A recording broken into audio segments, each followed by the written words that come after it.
So to start with the external parts of the eye, this is the cornea, which is the whole structure here. It helps focus light. Inside of the cornea is the iris, which is the colored region that helps control the size of the pupil. And the pupil helps control how much light enters the eye, and it's the black dot in the center. And then around the eye are the 6 muscles that help with eye movement. There is the lateral rectus and the medial rectus, which helps us move like left to right. And then we have the superior rectus and the inferior rectus, which just helps us up and down. But since we don't just see up, down, left, right, we can also spin our eyes in a circle. We have the superior oblique and the inferior oblique to help assist with being able to go all the way around. And that's the external parts of the eye. So right here we have the inner structures of the eye.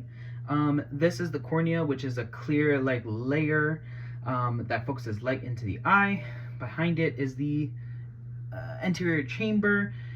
This is filled with aqueous humor, which is a substance that helps with maintaining pressure of the eye. It's in between the lens and the cornea, and it is produced by the ciliary body, which is right here. Ciliary body, it not only produces aqueous humor, but it's a muscle that controls the shape of the lens. The lens is a transparent, flexible structure that changes its shape to focus light onto the retina. And then the retina is this purple here. The retina contains photoreceptors. It's a light-sensitive tissue with rods and cones, which I'll explain later.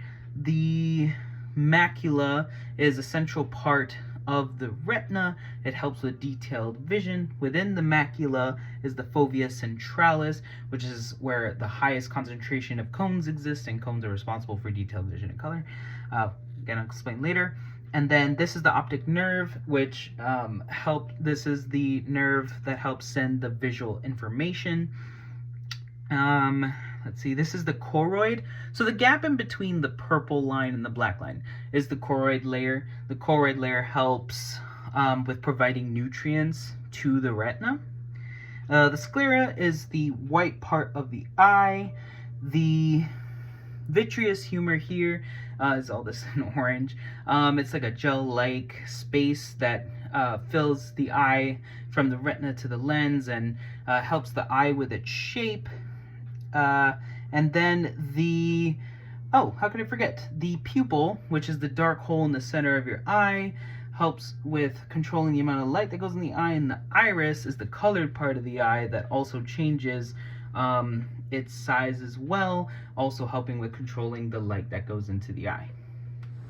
Alright, so the differences between rods and cones. This is inside of the retinal nerve tissue. So the first obvious one is their shape. Rods are long and columnar. Cones are shorter and tapered at the top. Rods contain a pigment called rhodopsin, which is easy for me to remember because rhodopsin and rod. Cones have opsin.